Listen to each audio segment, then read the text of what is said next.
নবী মুসা আলাইহিস সালাতু ওয়াস সালাম মিশর থেকে মাদায়েনের উদ্দেশ্যে রওনা হয়ে গেলেন। জালেম বাদশার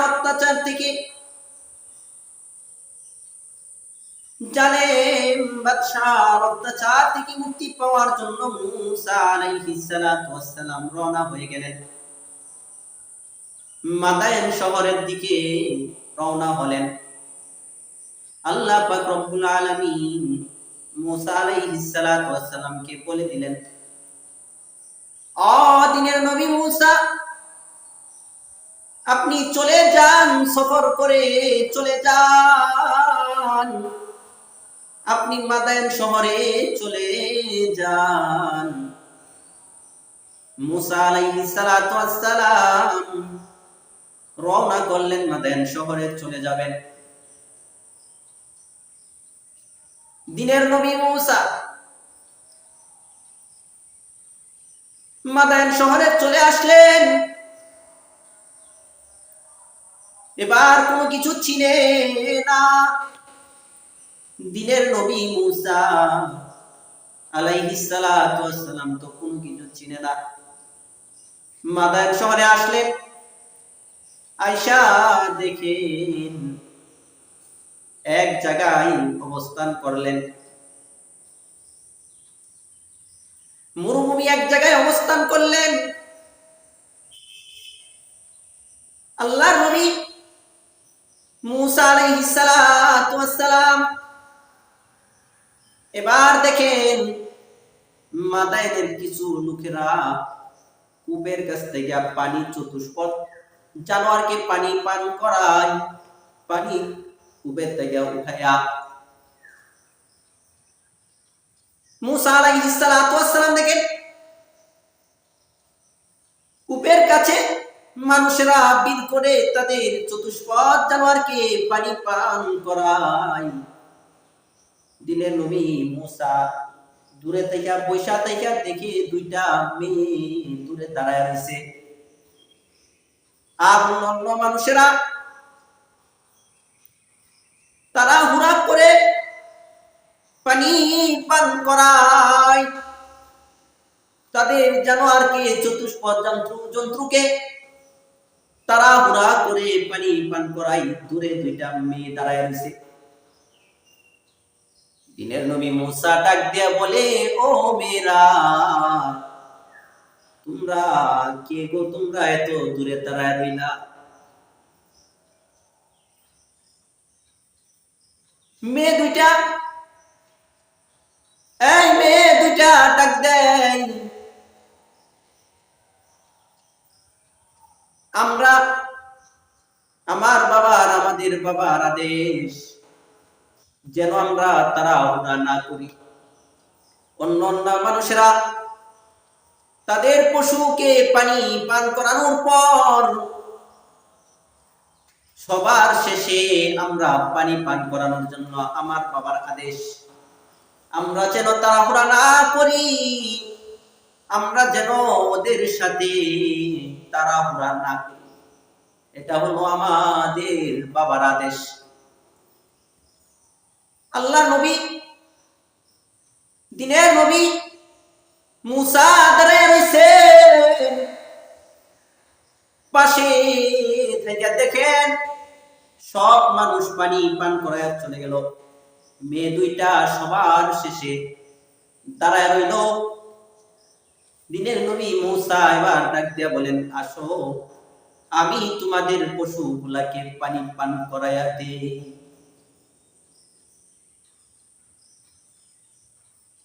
দিনের নবী মুসা বলেন, আমি তোমাদের পশুদেরকে পানি পান করাইয়া দেই।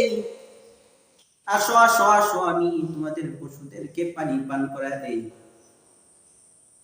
দুই বন্ধুরে তারা তাইকা দেখে দিনের নবী মুসা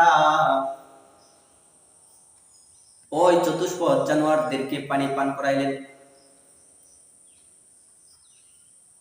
এবার দুই বোন বাড়িতে চলে গেলেন। বাবা জিজ্ঞাসা করে, কিরে আজকে এত তাড়াতাড়ি আইসা পড়লা কেন? প্রতিদিন তো মাগরিবের আগ মুহূর্তে আসো, আজকে কেন তাড়াতাড়ি আইসা পড়লা? আজকে কেন তাড়াতাড়ি আইসা পড়লা? প্রতিদিন তো অনেক দেরি হয়। আর ওই দুই মেয়ে ছিলেন জামানার নবী ইয়াকুব আলাইহিস সালাতু ওয়াস সালামের দুইজন কন্যা ছিলেন। ওই দুই কন্যা হলো শুআয়ব আলাইহিস সালাতু ওয়াস সালামের মেয়ে। ওই দুই কন্যা হলো শুআয়ব আলাইহিস সালাতু ওয়াস সালামের মেয়ে। ওই দুইটা মেয়ে ছিল শুআয়ব আলাইহিস সালাতু ওয়াস সালামের মেয়ে। নবীর মেয়েরা তো নম্রভদ্রই হওয়া চাই। এবার পানি পান করাইয়া মেয়ে দুইটা বাড়িতে চলে গেলেন।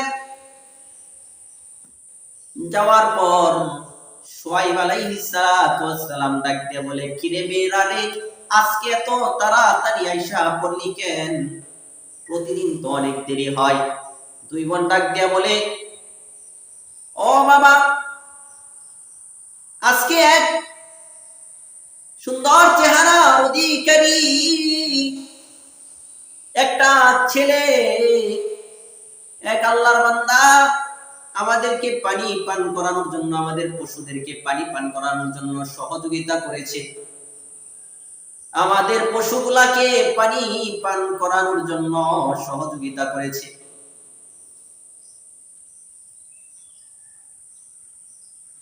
দিনের নবী শুআয়ব আলাইহিস সালাতু ওয়াস সালাম চিন্তা করে, এমন ভালো লোক তো দুনিয়াতে নাই। শুআয়ব আলাইহিস সালাতু ওয়াস সালাম মনে মনে চিন্তা করে যে নবী ছাড়া তো এমন উপকার কেউ করবে না, নবী ছাড়া তো এমন ভালো কাজ আর কেউ করবে না।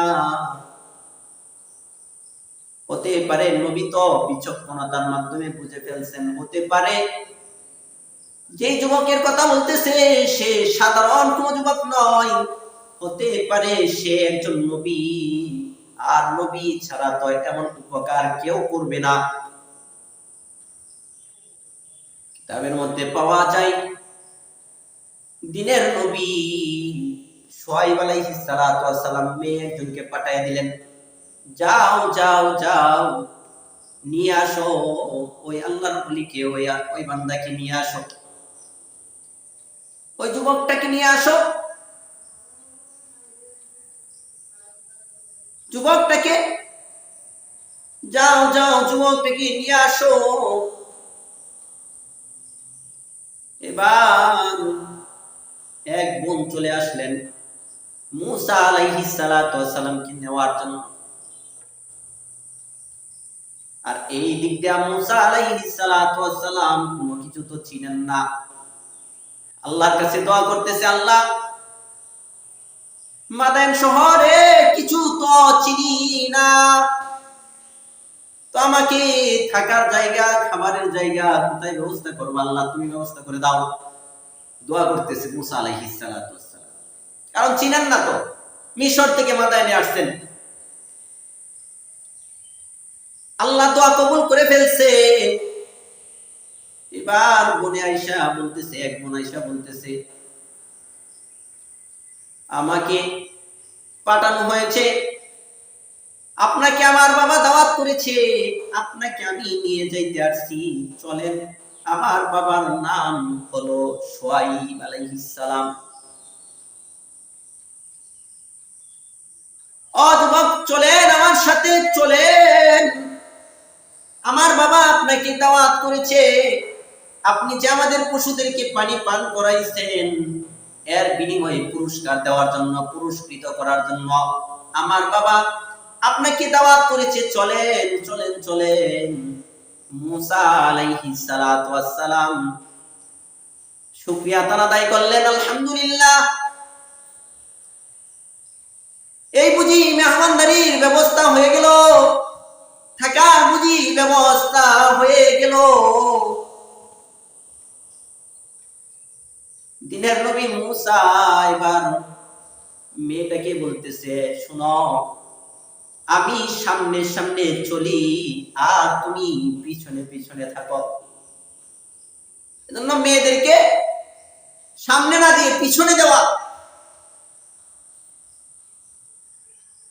মেয়ে সন্তানরা পিছনে হাঁটবে, পুরুষ মানুষ সামনে হাঁটবে। এখান থেকে এটাও বোঝা যায়। দিনের নবী বলেন, মুসা আলাইহিস সালাতু ওয়াস সালাম এবার ডাক দিয়ে বলেন, আয় মেয়ে, আমি সামনে সামনে হাঁটবো, তুমি পিছনের থেকে শুধু বলে দিবা ডানে যান বামে যান, আমি তুমি যেই দিকে বলবা আমি সেই দিকেই আমি যাব। দিনের নবী মুসা বাড়িতে চলে আসলেন, শুআয়ব আলাইহিস সালাতু ওয়াস সালামের বাড়িতে চলে আসলেন। এবার বলে, তোমার নাম কি? শুআয়ব আলাইহিস সালাতু ওয়াস সালাম জিজ্ঞাসা করে, তোমার নাম কি? দিনের নবী মুসা বলে, আমার নাম মুসা আলাইহিস সালাম, আমার নাম মুসা। শুআয়ব আলাইহিস সালাতু ওয়াস সালাম বুঝতে আর বাকি নাই, বুঝে ফেলছেন যে ইনি নবী, ইনি তো নবী ছাড়া আর কিছুই না। দুই মেয়ে বাবার কাছে বলে, ও বাবা, তোমার তো একজন কাজের লোক দরকার। ও বাবা, তোমার তো একটা কাজের লোকের দরকার, তুমি এই যুবকটাকে তুমি রেখে দাও, তোমার বাড়ির কাজের জন্য এই লোকটাকে তুমি রেখে দাও। এই লোকটা অনেক শক্তিশালী। মেয়ে দুইটা বলে বাবার কাছে, বাবা, এই যুবকটা কিন্তু অনেক শক্তিশালী, দুইটা গুণের অধিকারী। এক নাম্বার গুণ হইল এই যুবক অনেক শক্তিশালী, দুই নাম্বার হলো অনেক আমানতদার, তার ভিতরে আমানতদারি আছে, সে অনেক আমানতদার। শুআয়ব আলাইহিস সালাতু ওয়াস সালাম মেয়েদেরকে জিজ্ঞাসা করে, কিভাবে বুঝলা, কিভাবে জানতে পারলা অনেক আমানতদার? এটা তোমরা কিভাবে বুঝলা? অনেক শক্তিশালী তোমরা এটা কিভাবে জানলা? শুআয়ব আলাইহিস সালাতু ওয়াস সালামের দুই মেয়ে বলেন, শক্তি অনেক বেশি এটা জানতে পারলাম, চতুষ্পদ জানোয়ারকে পানি পান করানোর জন্য যে কূপের উপরে ডাকনা দেওয়া আছে, এই ডাকনাটা আমরা দেখলাম সে বাম হাতে খেলা দিয়ে ডাকনাকে দূরে সরায় দিলেন। যে ডাকনা সরাতে কয়েকজন মানুষের প্রয়োজন হয়, ওই ডাকনাকে তিনি একাই সরায় ফেলাইলেন। এর দ্বারা বুঝলাম সে অনেক শক্তিশালী। দুই নাম্বার আমানতদারিতে কিভাবে বুঝলা? শুআয়ব আলাইহিস সালাতু ওয়াস সালামের মেয়েরা ডাক দিয়ে বলে, ওগো বাবা শুনেন, আমরা বুঝলাম তার ভিতরে অনেক আমানতদারি। এইভাবে বুঝলাম যে আমাদেরকে সে বলল তোমরা আগে আগে যাও, ও মেয়ে তুমি আগে আগে যাও, আমি পিছনে থাকি। এটা বুঝলাম এইভাবে। আমি যখন ওই ছেলেটাকে, ওই যুবকটাকে আনতে গেলাম, আমাকে বলতেছে তুমি আমার পিছনে থাকো আর আমি তোমার সামনে থাকি, তুমি আমার পিছনে থাকো আমি সামনে থাকি। আমাকে শুধু বলে দিবা ডানে যাও বামে যাও, একটা বারও আমাদের দিকে তাকায়া কথা বলে নাই। যতক্ষণ কথা বলেছি মাথা নিচের দিকে দিয়া ওই যুবক কথা বলেছে, আমাদের দিকে তাকাই নাই, নিচের দিকে তাকায়া কথা বলেছে। এর মাধ্যমে বুঝলাম ছেলেটা অনেক আমানতদারি। বাবা তুমি ওই ছেলেটাকে আমাদের বাড়ির কাজের জন্য রেখে দাও।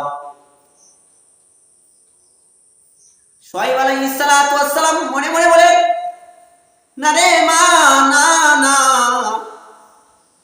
কাজের জন্য রেখে দিব না, বরঞ্চ মেয়ের জামাই বানায়া রাইখা দিব। সুবহানাল্লাহি ওয়া বিহামদিহি, মেয়ের জামাই বানায়া রাখবো। দেখেন এখানে শুআয়ব আলাইহিস সালাতু ওয়াস সালাম কি দেখেছেন? টাকা দেখেন নাই, ধন সম্পদ দেখেন নাই, বাড়ি গাড়ি দেখেন নাই। আমাদের সমাজে তো বাড়ি দেখি, গাড়ি দেখি, বাড়ি আছে কিনা, যৌতুক দিতে পারবে কিনা, ঘর সাজাতে পারবে কিনা, ছেলেটাকে কি সাজায় দিতে পারবে কিনা, নারী সুন্দর কিনা, সম্পদ আছে কিনা, সরকারি চাকরি করে কিনা। এই জন্য বলি, সন্তানটাকে বিয়ে করানোর আগে দেখেন মেয়েটা মানুষ কিনা, আর মেয়েটাকে বিবাহ দেওয়ার আগে দেখেন ছেলেটা মানুষ কিনা। বাতের অভাবে কোনো মানুষ, কোনো মেয়ে মারা যায় না। অত্যাচারী স্বামীর অত্যাচারে মেয়েটা মারা যায়, এমন অহরহর ঘটনা বাংলার জমিনে পাওয়া যায়। রমজানুল মুবারক মাসে ইফতারি না দেওয়ার কারণে গলা কেটে হত্যা করা হয়, এমন নজিরও বাংলাদেশে পাওয়া যায়। কুরবানির টাকা না দেওয়ার কারণে, পশু কিনে না দেওয়ার কারণে তালাক হয়ে যায়, চিরদিনের জন্য বিচ্ছিন্ন হয়ে যায়, এমন ঘটনাও বাংলার জমিনের অভাব নাই। সুতরাং তুমি আর আমি যখন মেয়েটাকে বিবাহ দিব, ছেলেটা মানুষ কিনা, দিনদার কিনা। শুআয়ব আলাইহিস সালাতু ওয়াস সালাম দিনদার আমানতদারি দেখে মেয়েকে বিবাহ দেওয়ার জন্য প্রস্তুতি নিলেন, ইরাদা করলেন। এজন্য অনেক বাবা মা আছে মেয়েটাকে বিবাহ দেয় ধন সম্পদ দিয়ে দেখে, তার চাকরি বাকরি দেখে, বাড়ি গাড়ি দেখে বিবাহ দিয়ে মেয়েটার জীবনকে নষ্ট করে দেয়। অনেক বাবা মা এরকম বাংলার জমিনে পাওয়া যায়। ছেলেটা আমানতদারি কিনা সেটা দেখে না, ছেলেটা নামাজি কিনা সেটা দেখে না। কামাই অল্প হোক, ছেলেটার ভিতরে আমানত্ব আছে, আমানতদারিত্ব আছে, এমন ছেলের সাথে বিবাহ দেওয়া প্রত্যেকটা বাবা মায়ের উপর দায়িত্ব, কর্তব্য। এবার শুআয়ব আলাইহিস সালাতু ওয়াস সালাম ডাক দিয়ে বলে, তুমি আমাদের বাড়িতে থেকে যাও। ও মুসা, তুমি আমার বাড়িতে থেকে যাও, 8 বছর পর্যন্ত তুমি আমার বাড়িতে থাকবা। শুআয়ব আলাইহিস সালাতু ওয়াস সালামের মেয়েটাকে এবার মুসা আলাইহিস সালাতু ওয়াস সালামের কাছে বিবাহ দিয়ে দিলেন। বিবাহ বন্ধনে আবদ্ধ হয়ে গেল। 8 বছর পর, লম্বা ঘটনা, 8 বছর থাকলেন। 8 বছর বা 10 বছর মুসা আলাইহিস সালাতু ওয়াস সালাম শুআয়ব আলাইহিস সালাতু ওয়াস সালাম শ্বশুর শুআয়ব আলাইহিস সালাতু ওয়াস সালামের বাড়িতে থেকে গেলেন। 8 বছর পরে এবার চলে আসবেন। চলে আসার সময় শুআয়ব আলাইহিস সালাতু ওয়াস সালাম মেয়ের জামাই দিনের নবী মুসাকে ডাক দিয়ে বলেন, ওগো মুসা, যাইবার সময় তোমারে একটা কথা বলবার চাই। আমার তো দেওয়ার মতো কিছু নাই, তবে আমি তোমারে একটা জিনিস দিবার চাই। তুমি কি চাও আমার কাছে? দিনের নবী ডাক দিয়া বলে, রে ওগো আমার শ্বশুরে বলতেছে, আমি আপনার কাছে কিছু চাই না, তবে আমি আপনার কাছে চাই একটা লাঠি। আপনার হাতে যে লাঠিটা, এই লাঠিটা আমি চাই, আমার এই লাঠিটা দিবেন নি? শুআয়ব আলাইহিস সালাতু ওয়াস সালাম ডাক দিয়ে বলেন, নিয়ে যাও বাবা, নিয়ে যাও, এই যে লাঠিটা তুমি নিয়ে যাও। জানো নি এই লাঠিটার পরিচয় কি? শুআয়ব আলাইহিস সালাতু ওয়াস সালাম বলেন, এই লাঠি জান্নাতি একটা লাঠি, যে লাঠি আদম আলাইহিস সালাতু ওয়াস সালামকে দেওয়া হয়েছিল এই সেই লাঠি, জান্নাতি বৃক্ষ তুবা, তুবা গাছের একটা লাঠি। আল্লাহ পাক রব্বুল আলামিন আদম আলাইহিস সালাতু ওয়াস সালাম থেকে নিয়ে আদম আলাইহিস সালাতু ওয়াস সালামকে দিয়েছিলেন, দিয়ে জান্নাত থেকে পাঠাইছিলেন ওই সেই লাঠি। এই লাঠিটা নিয়ে যাও, এই যে তোমার লাঠিটা নিয়ে যাও। বিবাহ হয়ে গেছে, এবার নিয়ে আসবেন। লাঠি সহকারে নিয়ে আসলেন।